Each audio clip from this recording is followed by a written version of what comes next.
En el cine, la imagen está encerrada en el rectángulo de la pantalla, que es el que define el mundo de la película, separándolo del mundo real en el que estamos nosotros. Al encuadrar con una cámara, se decide lo que incluimos y lo que dejamos afuera.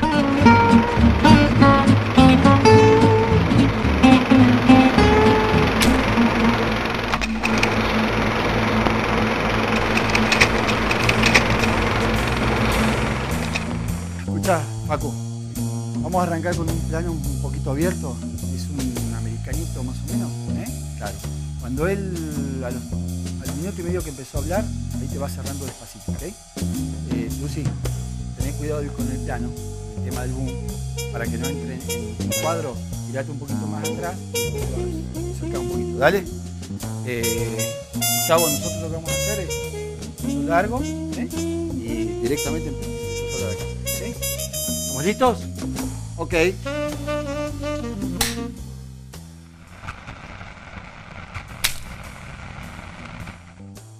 En el documental se construye una realidad simbólica en voz de los mismos personajes y sin olvidar el punto de vista del autor o realizador. Por medio de la entrevista como herramienta del documental se recolectan distintas opiniones. En términos generales, para que se logre una buena entrevista, el entrevistado debe percibirla como una conversación, sin que se dé cuenta de la estructura de la interrogación. Generalmente, la entrevista es el alma del cine documental, y lo es incluso cuando en la película no aparece. Las entrevistas no solo pretenden recabar información sobre determinados hechos, sino también profundizar en evidencias más ocultas, más íntimas. No es ni siquiera un traje nacional de ningún país, es un traje de clase.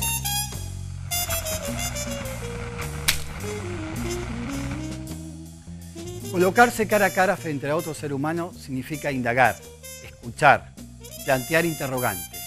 A través de las entrevistas y los hechos que se presentan, se va a llevar al espectador durante toda la narración. Para realizar una buena entrevista es fundamental el trabajo del director. Depende de lo que quiera mostrar en el documental, es cómo va a elaborar las entrevistas y cómo va a guiar estas entrevistas, tratando de conseguir las respuestas más inteligentes y de mayor iniciativa.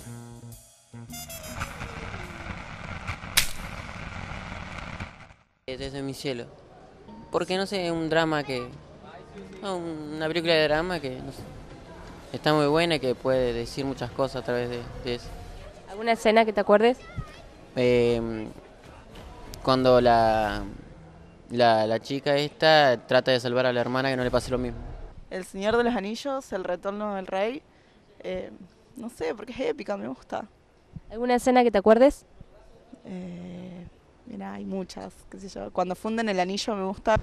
El Gato Pardo, de Luchino Visconti, una película, y bueno, y la escena es la escena preferida, es la parte donde el Gato Pardo le responde al joven republicano: algo tiene que cambiar para que todo siga igual. De ahí la frase gatopardiana: algo tiene que cambiar para que todo siga igual. La película preferida es Skyfall y me gustó mucho de James Bond. Sí, me gustó porque hay muchas referencias a otras películas de James Bond y tiene un carácter más humano, y perdí un agente importante y volví la tradición. ¿Alguna escena para rescatar? Una de las escenas de Skyfall. Sí, cuando murió M. Sí, era muy triste.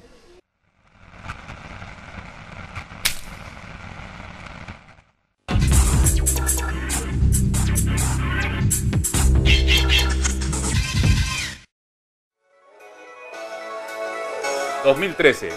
año electoral en el país y en la provincia. Crujen las estructuras de los partidos políticos. No sé si va a ser tan así. Sin ánimo de polemizar, ¿eh? Los jueves, de 22 a 23 en vivo, por Veo Santa Fe. Sin ánimo de polemizar.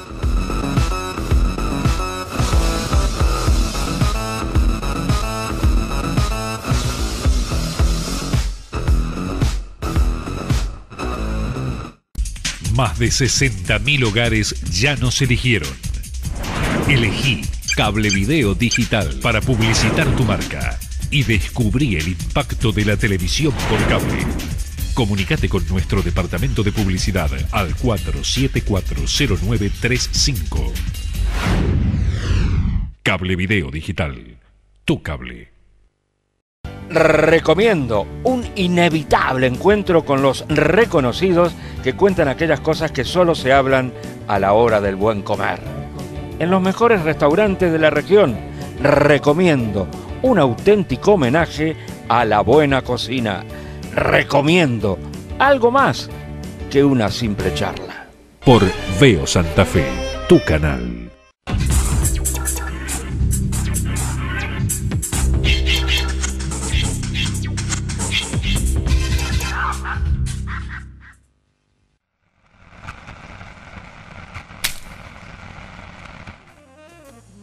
Hoy nos visita el realizador Gustavo Durando, con el que vamos a conversar y poder disfrutar de su corto El Capellán. Gustavo, bienvenido al programa. Muchas gracias por venir. De nada. ¿Cómo surgió la idea y por qué de hacer un documental con un cura y con el padre Aguirre en particular, ¿no es cierto?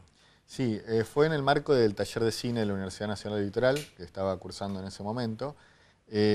Bueno, entre las propuestas de trabajo que había que presentar, tenía la idea de hacer un documental, que siempre es una rama que me interesó particularmente, y alguien me comentó que había un cura, que era, yo en ese momento no lo conocía, pero que había dado justamente unas charlas en ATE sobre cine y religión. O sea, en ese momento se proyectaron determinadas películas con temáticas religiosas. Creo que fue, por ejemplo, la película de Scorsese, La Última Tentación de Cristo y otras. Y el padre Aguirre hizo una especie de conferencia relacionando estas dos temáticas. Ya cuando te presentan un cura que hace eso, me pareció por lo menos interesante. Claro. Entonces ahí me contacté con él, se mostró absolutamente predispuesto para realizar la película, así que comenzaron una serie de entrevistas previas que luego, bueno, derivaron en el corto, en el documental. Claro, pero hay un paso previo antes que sea este cura Aguirre, sino que la pregunta es, digamos, vos ya, la idea tuya era hacer un documental con un sacerdote. No, la idea era hacer un documental, sí, y en lo posible sobre un personaje que resulte interesante. Personaje en términos cinematográficos. Sí, sí, claro. Y bueno, cuando surgió la idea de este sacerdote, yo, digamos, era uno de los tantos que tenía en agenda para ver si me interesaba o no. Cuando hago la primera entrevista y lo conozco, me pareció muy viable, muy interesante para llevar adelante la película. Buenísimo. Gustavo, vamos a ver el documental. Perfecto. Así el público recuerda, para el que lo conoció, recuerda al padre Aguirre, y el que no lo conoció que lo pueda conocer, y después seguimos conversando. Perfecto, gracias.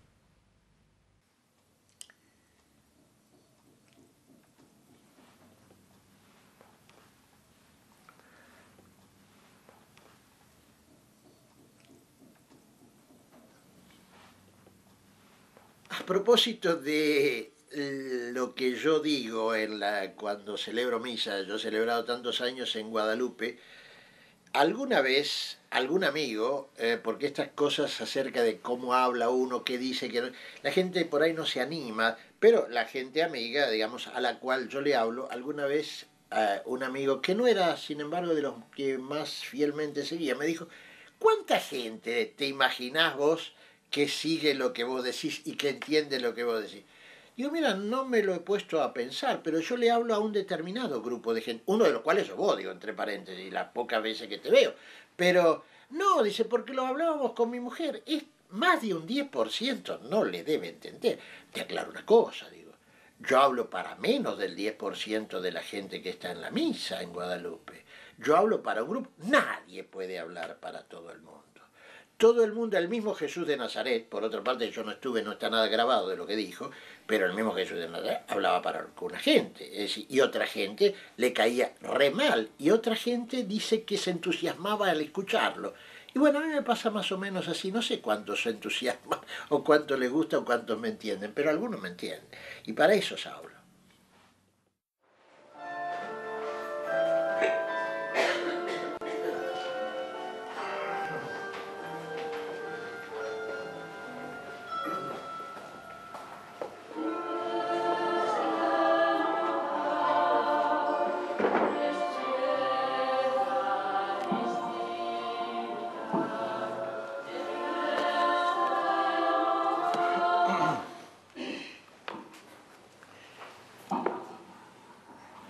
En el nombre del Padre, del Hijo y del Espíritu Santo. Amén. El Dios de la esperanza, que por la acción del Espíritu Santo nos colma con su alegría y con su paz, esté con todos ustedes. El pasaje de Romanos 12 dice: los exhorto por la misericordia de Dios a ofrecerse ustedes mismos como una víctima viva, agradable a Dios. Este es el culto que deben ofrecer, la vida. Somos sacerdotes. El Vaticano II ha recordado una verdad olvidada. ¿La habrán querido hacer olvidar los curas? No sé. Todo cristiano es sacerdote. Hay un sacerdocio real, que es el sacerdocio de todo cristiano por ser bautizado. Por eso el sentido del crisma. Se unge a todo bautizado para recordar que es sacerdote, porque este es el culto. Cada uno es sacerdote del culto que a Dios le agrada.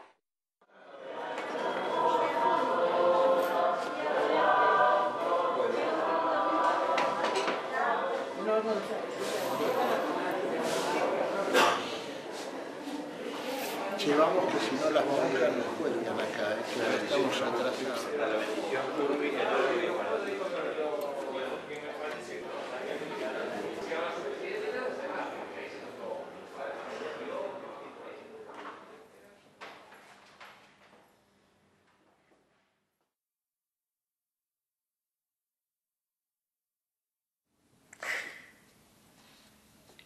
El pecado es un término de modé.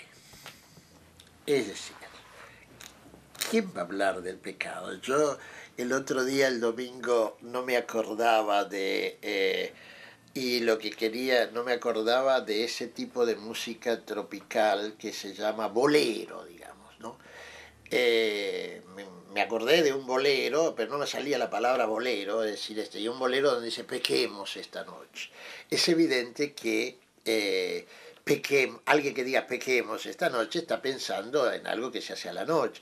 Yo una vez me acuerdo que le tuve que explicar a una monja en Roma que tenían un internado de chicas universitarias, y dije: mira hermana, ustedes no la dejen, tienen que venir a las 9, pero le aseguro que lo que se puede hacer después de las 9 se puede hacer también a la tarde, es decir, digo yo. Pero si miramos el Evangelio sin las anteojeras que nos han metido, si leemos el Evangelio tal, nos vamos a dar cuenta que a Jesús el pecado no le interesaba.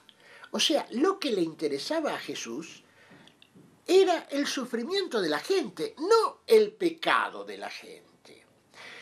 Eso está bastante claro. Es decir, la parábola del buen samaritano es clarísima en ese aspecto. Jesús presenta en malísima luz a los clérigos, al sacerdote y al levita, a estos que tendrían que ver con el culto, a los ministros de culto, como también a veces se los llama a los curas, un ministro de culto. Qué triste, ¿no? Muy pronto, lamentablemente, la Iglesia comenzó a cambiar el ángulo de la preocupación, del sufrimiento de la gente a los pecados de la gente. Busquen en el Evangelio qué hace Jesús con los pecadores. Se junta y come con ellos. ¿Qué hace Jesús con la adúltera? ¿Qué hace Jesús con Zaqueo, que era un ladrón pero de marca mayor, más o menos como son los ladrones de guantes blancos que conocemos? O sea, esos señores que son ladrones, que nadie les llama ladrones. Porque aquel le dice: Señor, en tiempo de Jesús, como era una sociedad sacral, los ladrones eran ladrones. Acá no, acá los ladrones, uno dirá usurero, ladrón, que sea, pero cuando el doctor fulano de tal, ¿qué le hubiera dicho un cura a Zaqueo que que se subió a un árbol porque era petizo, digamos una nota de color de Lucas, se subió a un árbol para poderlo ver. Cuando pasaba Jesús por ahí, levantó la vista, eso sí no estaba previsto por Saqueo, levantó la vista y le dice, Saqueo, hoy me tengo que hospedar en tu casa. Y la gente dice que criticaba, dice, se va a hospedar a casa de un pecador.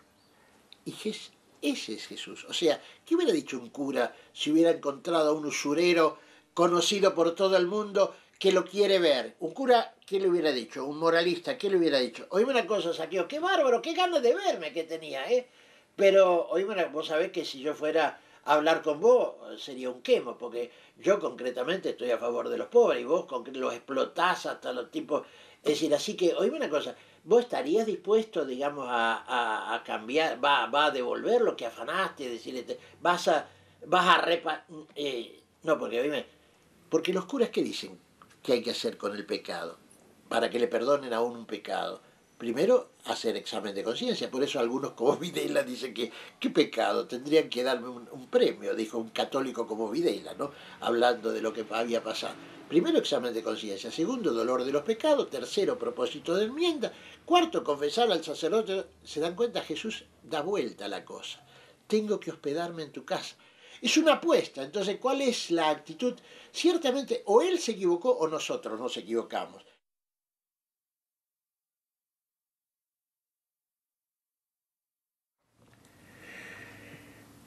Lo que a veces se pregunta, y es una pregunta muy molesta, ¿qué lugar ocupan en la iglesia los pobres? Alguien que conozca algo del Evangelio, ahí aparece que Jesús es, según los cristianos, es hijo de Dios, y vale también para Jesús eso de tal palo, tal astilla.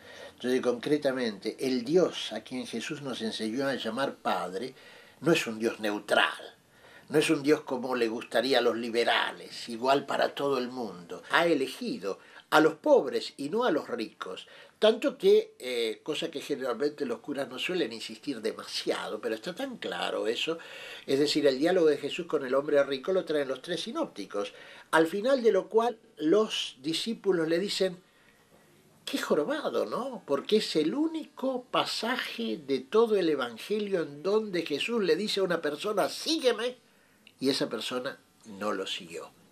Y entonces las palabras de Jesús, qué difícil les va a ser a un rico entrar en el reino de Dios. Les aseguro que es más fácil que un camello pase por el ojo de una aguja que un rico entre en el reino de Dios. Le dijeron. Lo interesante es esto, que a nosotros cuando uno escucha eso, decir, no, este cura debe ser marxista, ¿le estará eso en el Evangelio? No, pero está.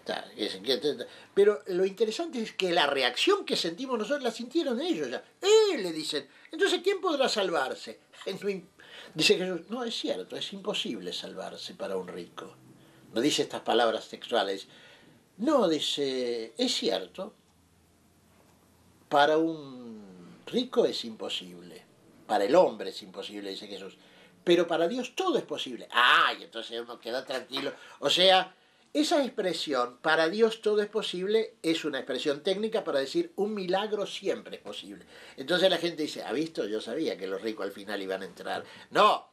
Pero queda claro, el milagro no es que un rico siendo rico igual Dios le va a hacer el milagro para que... No. El milagro es que un rico se decida hacer lo único que tiene que hacer si quiere entrar en el reino de Dios. O sea, compartir. ¿Qué es lo que Jesús le dijo al rico aquel? Le dijo, te falta una cosa vos. Anda, vende lo que tenés, dalo a los pobres y después vení a seguirme. Juan Pablo II, en su primera encíclica programática, se llama Redemptor Hominis, dijo, hay que mirar la parábola del buen samaritano en una dimensión cósmica. ¿Por qué?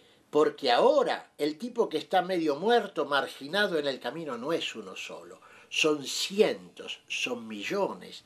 Y entonces el auxilio que la Iglesia tiene que hacer frente al pobre no es un asunto de una limosna, se trata de estructuras que hacen a los pobres de hoy, que han dejado de ser un individuo y son clases, son grupos, son millones. Es exasperante hablar de los pobres. ¿Saben de quién hay que hablar? Hay que hablar de los ricos, Porque ese es el problema. Y esto no es un asunto marxista. Marx cita en el Capital nada más ni nada menos que a un monje del siglo XVII que escribió una obra de economía y dice muy bien, dice este monje, ya ese monje decía que concretamente la existencia de pobres se debe a la existencia de los ricos. Porque hay pobres, porque hay ricos. Yo me acuerdo una vez, la presidenta de la Dama de Beneficencia que me invitó una vez a hablar del Evangelio, me dice, padre, ¿por qué usted es tan enemigo de los capitalistas? Yo digo, enemigo de los capitalistas, no.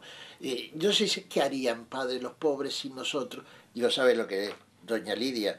No existirían sin ustedes, porque los que hacen que haya pobres son ustedes, los ricos. Es decir, no me invitaron más después.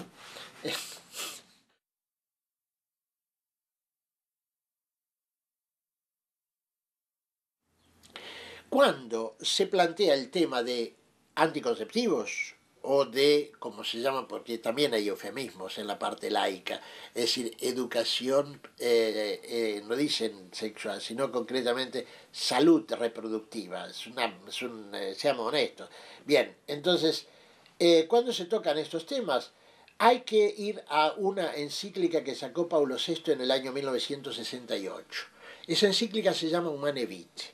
Pues sabés que la gente, los curas no le dicen a la gente que cuando el Papa o el Obispo hace un documento, hay que saber leerlo. Es decir, ¿qué quiere decir saber leerlo? No decir, bueno, ¿qué dice? No se puede, no se puede, lo dijo el Papa. No, para un momento, para. La única razón, escuchen bien, la única razón para decir que no se puede es que eso sería ir en contra de la ley natural. Pero el ser católico no me obliga a mí a estar de acuerdo con la concepción antropológica del Papa y con la concepción de ley natural que tiene Pablo VI en esa encíclica. No es ir en contra de la ley natural, es decir, de lo que hay que ver es por qué quieren traer o no quieren traer un hijo al mundo. Eso es lo que cuenta, no tanto los métodos. Y entonces la educación sexual, pero por supuesto, estoy de acuerdo que no basta repartir preservativo. Estoy de acuerdo, esperá, un momento, antes que sea demasiado tarde. Hicimos una vez una reunión sobre el tema SIDA.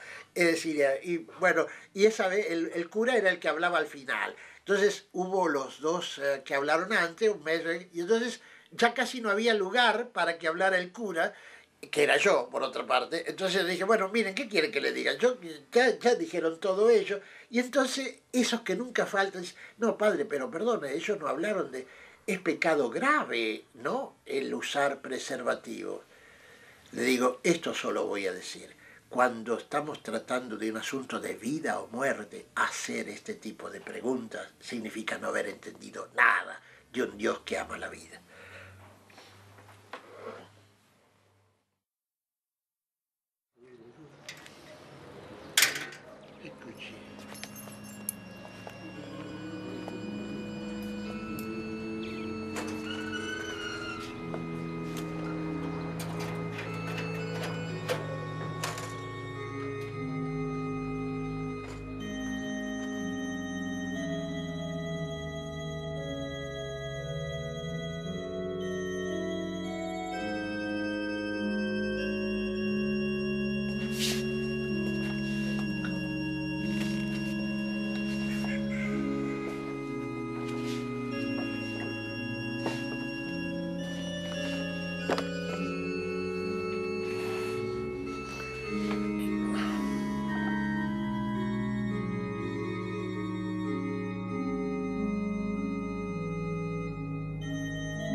Gustavo, no tengo dudas de que el personaje, o sea, en este caso el padre Aguirre, es un personaje cinematográfico. Cómo habla, cómo se expresa, es impresionante, ¿no? Tenías una materia prima ahí para explotar.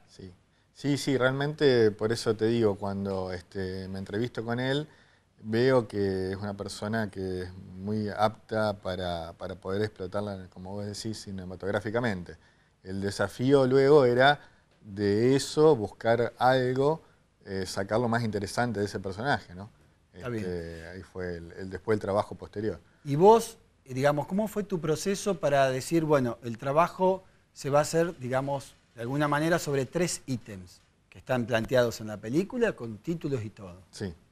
Bueno, yo cuando me entrevisto con él anteriormente toqué varias temáticas, o sea, las temáticas que me parecía a mí que podían ser más interesantes y también las que él se sentía más cómodo.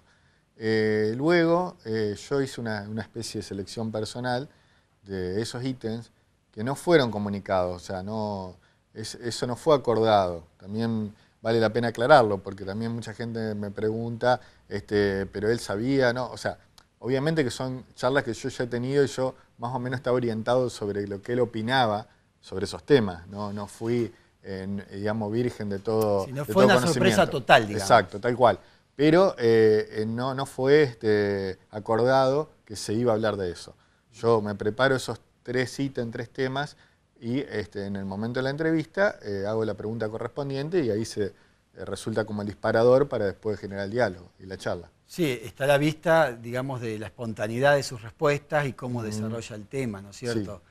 Pero bueno, en vos estaba claro que antes de filmar por dónde iba a pasar la entrevista. De hecho, un poco lo dije también en la introducción de hacer una guía para poder llevar al personaje. Tal cual, eso creo que es fundamental, tener una guía propia para saber, si bien, como vos bien sabés, en el documental uno no puede prever todas las respuestas y por dónde va a ir por ahí, en este caso, la entrevista, pero sí puede tener una guía que te sirve como referencia para llegar más o menos a lo que uno quiere representar. Yo lo conocía de hace bastante tiempo, el padre Aguirre, por un amigo. Vos, digamos, me decís que lo referenciaste a partir de una charla que dio sobre cine. ¿Qué encontraste a medida que lo fuiste conociendo? Bueno, a partir de la película yo entablé una amistad con él y realmente me parecía una persona, lamentablemente, para los que no lo saben, falleció el año pasado. El año pasado, una pérdida. En agosto, sí. Pero una persona pero muy interesante porque, primero por el conocimiento, ¿no es cierto?, que tenía, como se ve al finalizar la película, todos los títulos que él ha acumulado en su vida. Sí. Pero aparte, bueno, una calidez humana impresionante y la valentía para plantear ciertos postulados que en ese momento, y ahora también, pero iban a contramano, por decirlo de alguna forma, del establishment, digamos. No, sí, de por lo menos lo que es la postura oficial de la Iglesia Católica, sí. Y vos cuando empezaste a indagar y a pensar en este trabajo, ¿te pusiste vos límites para indagar, para preguntar, para encarar como, digamos, como ítem del documental? Límites éticos. Límites de todo tipo, digamos, de censura, limitaciones. Sí, está bien, porque a priori uno puede pensar, bueno, uno trabaja en completa libertad. Sin embargo, yo creo que el límite tiene que ser, para esta película y para otro proyecto que uno realiza, lo que puede llegar a servir cinematográficamente, ¿no? Ajá. Y no, a lo mejor, buscar temas que pueden llegar a ser más oportunistas, pero no a lo mejor lo que después a la película le va a servir. Yo estoy pensando en función de la película, ¿no? Pero es muy interesante lo que decís, porque a veces, en este tipo de personajes, uno busca la polémica. Sí. A ver, quizás para televisión es más fácil, pero en el cine uno busca otra cosa. Sí, bueno, fíjate que yo hago una mención al final, que él de alguna forma fue desplazado del seminario, de la formación, y lo colocan en su lugar a Monseñor Storni. ahí daba para una suerte de contrafigura y ponerme a debatir este tema de porque él lo conocía Storni. Y sin embargo, después charlándolo con él, y también me di cuenta yo que no era productivo para la película, porque no ganaba nada la película en este sentido, más allá que alguna espectacularidad momentánea, pero no era productivo para lo que yo quería mostrar. Exacto. Digamos, no tenía trascendencia de alguna manera, quedaba en la anécdota. Exacto. Sí, una simple anécdota. Gustavo, vamos a una pequeña pausa y después seguimos conversando. Cómo no, gracias.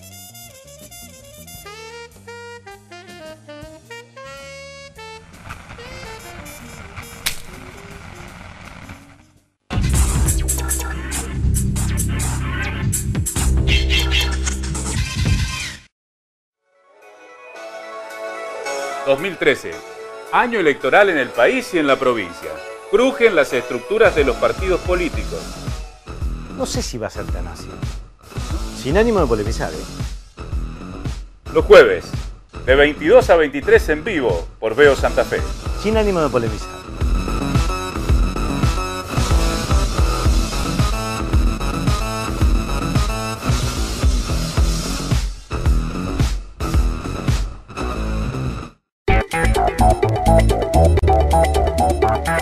En Cablevideo siempre hay grandes premios para nuestros abonados que mantienen su abono al día. En julio participás por el sorteo de 15 órdenes de compra de 300 pesos en supermercados y un Chery QQ 0 kilómetro. Ya sabés, todos los meses seguí nuestros sorteos en vivo. Cruzá los dedos y ganá con Cablevideo. Cablevideo Digital, tu cable. Más de 60.000 hogares ya nos eligieron. Elegí Cablevideo Digital para publicitar tu marca y descubrí el impacto de la televisión por cable. Comunicate con nuestro departamento de publicidad al 4740935. Cablevideo Digital, tu cable. Recomiendo un inevitable encuentro con los reconocidos que cuentan aquellas cosas que solo se hablan a la hora del buen comer. En los mejores restaurantes de la región, recomiendo un auténtico homenaje a la buena cocina. Recomiendo algo más que una simple charla. Por Veo Santa Fe, tu canal.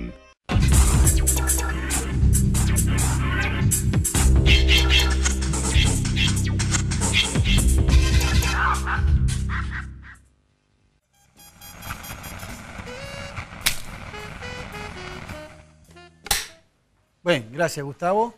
Estábamos en el bloque anterior hablando de los límites éticos, o digamos, vos me decías, más que los límites éticos, de que la temática y cómo vos elaboraste la entrevista tenía que ver más con la película que con el interés momentáneo, ¿no es cierto? Digamos, Aguirre, por lo que contestan en los ítems que vos planteás, tiene como respuestas muy seductoras para los temas, ¿no? Sí. ¿Qué pasó cuando tuviste que sentarte con todo este material? Y bueno, ahí el tema fue complejo porque hay que seleccionar. Y al seleccionar tenés que dejar afuera. Necesariamente una elección representa elegir un camino y desechar otro, ¿no es cierto? Y bueno, era tanto lo que había. No fue tan larga la entrevista, pero sin embargo era tan fuerte lo que había, uno estaba tan compenetrado con el material, eso por ahí el riesgo también de querer demasiado el material, o sea, en este sentido yo había comprado el discurso, por llamarlo de alguna forma, del personaje, y me costaba realmente desprenderme de algo para que gane en definitiva la película. Así que fue un arduo trabajo de descarte, de buscar los mejores pasajes, como sacarle brillo de alguna forma a esto y que queden los destellos de lo mejor del personaje, ¿no? Sí. Vos decías que el trabajo estaba planteado dentro de lo que es el taller de cine de la universidad. Cuando vos llevaste la propuesta, ¿fue aceptada inmediatamente? ¿Cómo fue el proceso dentro del ámbito? Sí, el proceso dentro del taller es el siguiente. Dentro de los alumnos plantean un proyecto y se vota posteriormente dentro de los proyectos cuáles son los elegidos dentro de los profesores y los alumnos también. En definitiva, exacto, digamos. Hay un consenso de cuáles van a ser los proyectos que se van a filmar. Y bueno, al año siguiente, los que son elegidos tienen la posibilidad de llevar a cabo el proyecto. ¿Y vos ya habías llevado la idea de hacerlo con el padre Aguirre claro. o con un sacerdote? No. Ya estaba el personaje definido, estaba todo, el guión y todo. El guión también. Sí. ¿Y vos sabías en ese guión, que habrás escrito así en forma de borrador, de que ibas a trabajar estos ítems? ¿O lo fuiste desarrollando después? Creo que había... sí, por lo menos estaban los temas tentativos. Después se fueron modificando algunos, pero más o menos en líneas generales estaban, sí. ¿Aguirre vio este trabajo? Sí, lo vio. ¿Qué opinó? Aguirre es también un tema, porque uno hace la película no necesariamente para que le guste al personaje. O sea, es más. Está bien, pero está bien, la pregunta es pertinente, porque digo, más allá de que uno no debe tener como referencia al personaje, volviendo a hablar todo cinematográficamente, la respuesta que tuve de él fue buena. Justo coincidió que cumplía 50 años como sacerdote. Fue azaroso el tema. O sea, cuando se termina la película, se produce ese acontecimiento, donde él le hacen un homenaje en ATE también, los amigos y gente vinculada que había estado con él en algunos momentos históricos de su vida, y pasan proyectan la película. Sí. Y entonces, por lo que él me ha dicho, y digamos, aparte cómo él ha compartido, él también la ha difundido entre sus amigos, creo que quedó muy conforme. Sí. Claro. ¿Y qué pasó, digamos, no sé si la película se pudo ver en muchos lugares, pero qué pasó con la gente, digamos, católica, cuando escucha a Aguirre decir las cosas que dice? No, en general la respuesta es buena. Lo único que pude advertir en cuanto a eso fue en una de las proyecciones, y no sé si fue en ese mismo momento que te acabo de relatar, que una chica que era catequista, se presentó como catequista, manifiesta, bueno, esto me deja tranquila porque yo a veces pensaba que yo era la que estaba equivocada, digamos, dentro de la iglesia. Si yo pienso, como en este caso pensaba Aguirre, digo, yo tal vez no pertenezco a esta iglesia, o sea, estoy equivocada en cuanto a lo que elegí. Claro. Y al ver esta película y sentir que hay un sacerdote que opina parecido por lo menos a lo que yo opino, siento que pertenezco y que puedo estar dentro de la iglesia pensando diferente. Como entonces, que se identificó totalmente. Claro, entonces creo que el fenómeno fue ese, digamos. Mucha gente se sintió identificada siendo católico desde ese lado, ¿no? ¿Y con la iglesia? Con la iglesia no, nada, o sea, no... ¿Pero no tuviste alguna... No sabés qué pasó? No. Qué lástima. No. Qué lástima. ¿Cómo era la relación de Aguirre con la iglesia en ese momento? Y la relación... Cuando hablo con la iglesia hablo de la cúpula, sí, ¿no? Sí. Y la relación era, digamos, o sea, un poco es lo que plasmo al final. No había un enfrentamiento de Aguirre con la iglesia, pero bueno, de alguna forma él estaba un poco, digamos... Cuestionaba. Él cuestionaba, entonces el cuestionar no tenía un papel de preeminencia dentro de la iglesia, o sea, dentro de lo que es, por lo menos, las estructuras visibles de la iglesia. Él estaba en un hogar anciano, sin menospreciar la labor que le hacía, porque él de alguna forma también estaba conforme con su tarea, no era que él era una persona que vivía renegando de su suerte, de lo que le tocaba por pensar así. No, él aceptaba perfectamente en el lugar que estaba. Pero sin embargo, bueno, uno que lo veía un poco de afuera, veía que había una suerte de silenciamiento, ¿no es cierto?, de tenerlo un poquito. Sí, yo coincido que fue bastante tiempo. Él solía dar misa en la iglesia de Guadalupe. Sí. Yo recuerdo una época, hace varios años atrás. Sí. Y bueno, yo no soy de ir a misa, pero tengo entendido que realmente eran atrapantes sus sermones, ¿no? Porque eran en sintonía un poco con los que se expresaba en esta entrevista. Sí. ¿Vos crees que hoy, con la asunción de Francisco como Papa, habría como una identificación de Aguirre? Es interesante la pregunta, es difícil de responder también. Porque, pero por lo que vos lo conociste, por lo que yo creo que conviviste con él. Seguramente con algunos postulados que ahora está mostrando el nuevo Papa, él se hubiera identificado seguramente que sí. Seguramente porque él es lo que hablaba particularmente en sus homilías, bueno, si vos tuviste oportunidad de escucharlo también, él de una iglesia más cerca de la gente, ¿no es cierto? Sí. Entonces, él no creía en esta cuestión del sacerdocio como un cargo que había que defender y que estaba por encima de los demás integrantes de la iglesia, sino del cura comprometido con la gente, ¿no? En un momento creo que el pasaje del corto dice todos somos sacerdotes, él lo remarcaba siempre eso. Sí. Entonces, desde ese lado creo que seguramente habría una identificación con... Y qué grato es escuchar a un sacerdote decir en el documental, cuando planteas el tema del SIDA, ¿no? Qué grato escuchar, sin decirlo directamente, pero cuando dice en cuanto al uso del preservativo, Dios lo hubiese defendido porque Dios ama la vida. Sí. Está dando una definición total, que la Iglesia no la dio nunca, a nivel de cúpulas no la dio nunca. Sí. Es un aporte realmente importante. Sí. Y después de haber hecho la película, ¿qué te dejó a vos? ¿Te modificó en algo? Digamos, ¿pudiste como asegurar ciertos conceptos que tenías? No sé. Sí, cuestión de esas? Digamos, esto también hay que vivirlo del lado cinematográfico, del lado humano, digamos. Exactamente. Sí, de los dos lados creo que me aportó muchísimo, ¿no? Cinematográficamente, porque fue, bueno, el trabajo inicial y hasta ahora, bueno, el único trabajo que realicé, pero sin embargo hay un conocimiento que se gana trabajando en el film que es muy importante, que sirve obviamente de experiencia para futuros trabajos. Y en cuanto al contenido... Eso en cuanto a la realización. En cuanto a la realización, sí. Ahora, en cuanto al contenido, evidentemente, sí, hay un...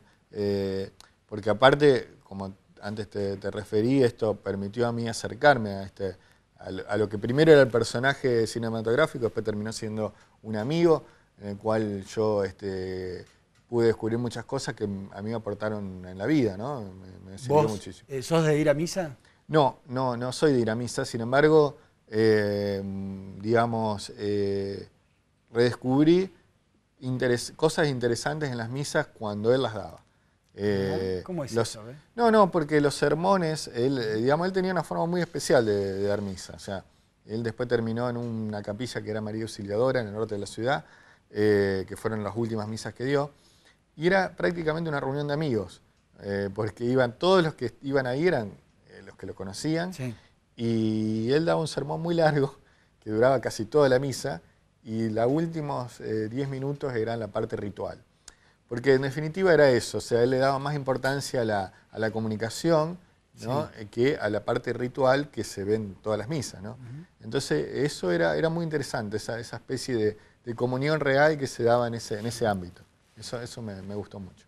Muy bueno, porque generalmente cuando uno aborda este tipo de trabajos, y estamos hablando de seres humanos, siempre después de este proceso de indagar, conocer al personaje y todo, algo queda, ¿no es cierto? Sí. Algo queda. Sí. Y en este caso, bueno. Necesariamente sí. ¿Qué pasó después de este trabajo en el taller? ¿En el taller? Sí. Bueno, en el taller se proyectó, se vio la película y bueno, creo que ha servido también, como a mí me han servido otros trabajos del taller, para futuros trabajos, o sea, como fuente de inspiración. El taller creo que se va retroalimentando en ese sentido. Todos los trabajos, primero que hay una participación de todos los alumnos en la realización. De un grupo de alumnos que han sido Pero vos decís en la realización, sí, digamos, porque participan como camarógrafos. Sí. Pero también en el guión mismo. No, en el guión se debate, digamos, el guión es más una elaboración personal, pero sí se pone en el taller y hay algún aporte. Pero sí el trabajo una vez, tanto en la realización como una vez concluido, termina siendo un poco parte de todos, porque se utilizan las charlas del taller y en base... Yo, por ejemplo, para hacer esta película vi otros trabajos que se habían hecho en el taller sobre entrevistas. Vos hablaste al inicio del documental de entrevista, bueno, esa es una forma de documental que en el taller se ha realizado y bueno, eso me sirvió también a mí para trabajar sobre esto. Que viendo, no podría decir que es una estética del taller porque no es así, digamos. No es que todas las películas que se hacen en el taller son de entrevista. De hecho, la semana pasada pasamos un documental de Laura Caneva, que es un documental que hizo en el carnaval de ¿cómo se llama? De la localidad de Desastre. Y no hay una sola entrevista. ¿Qué pasó? ¿Vos cuánto hiciste los 2 años del taller? Sí. Después de los 2 años de cursado, de todo, ir al rodaje. ¿Qué pudiste corroborar y qué te pasó con lo que habías traído como todo lo teórico y lo poco práctico que habías ejercitado hasta ese momento?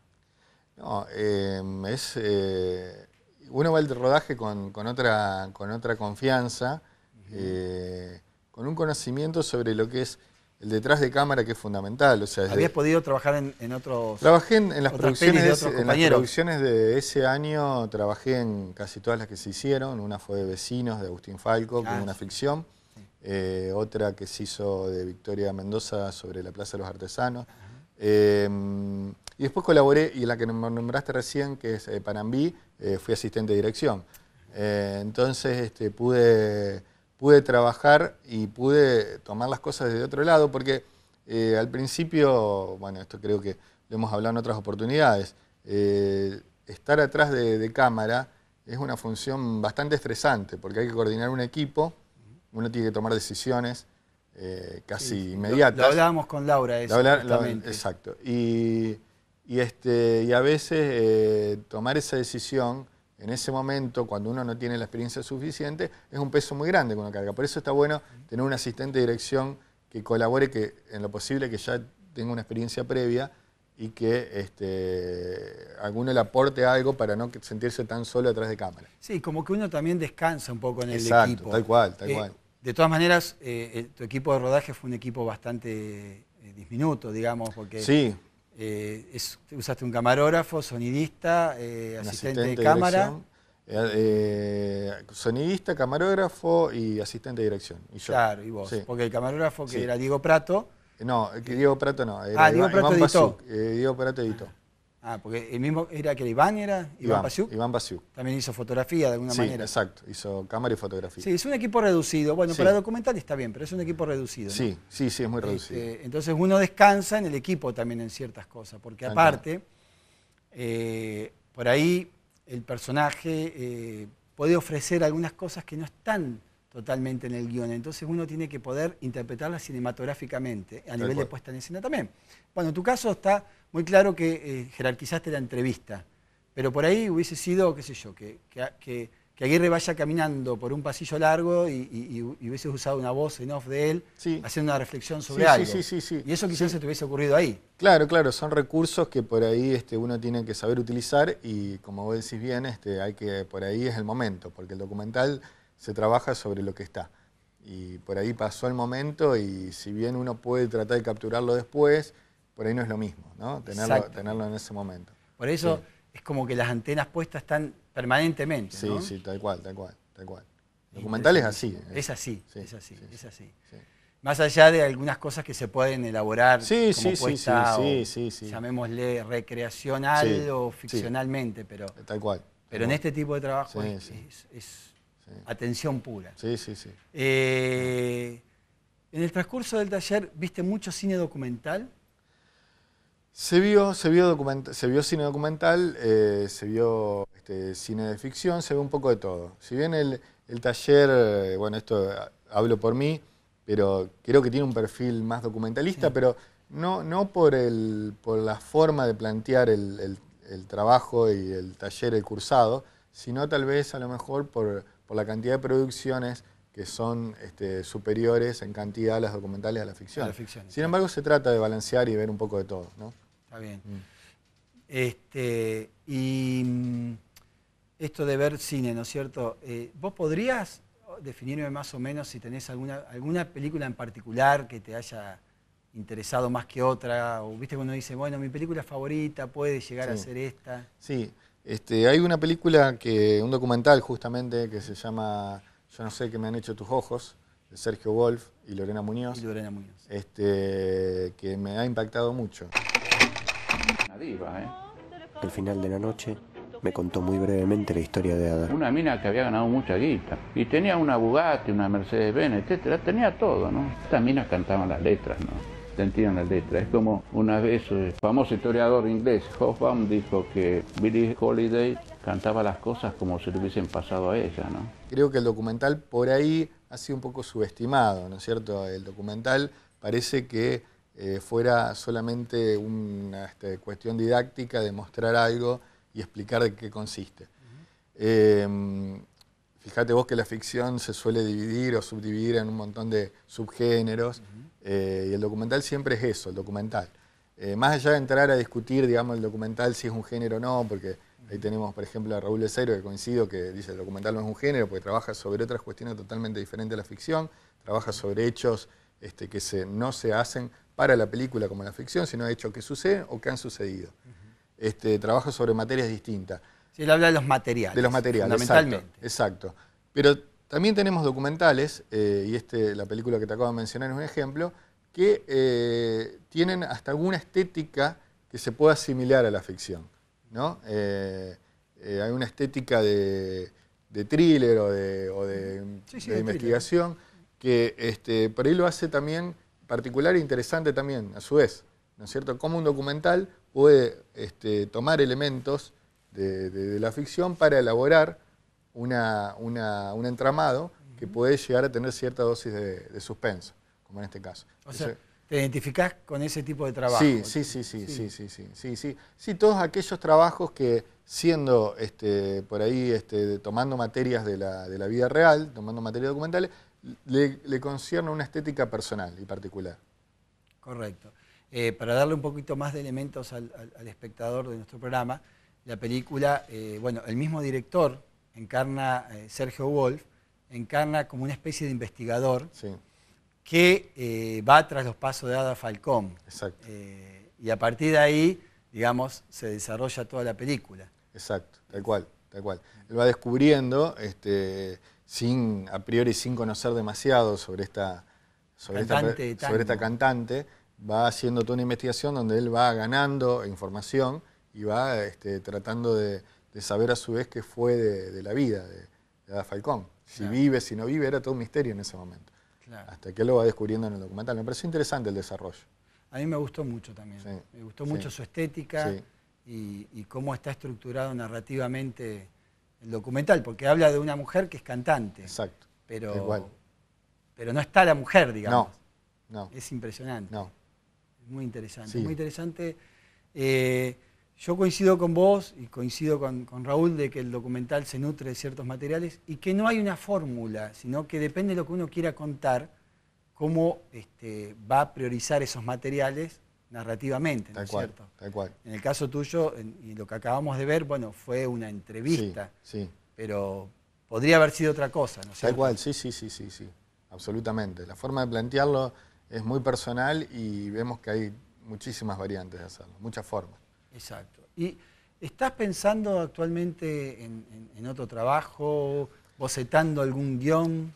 Tengo la idea de hacer algo relacionado con lo que yo hago, de lo que yo me dedico. Yo soy abogado también y algo relacionado con la justicia.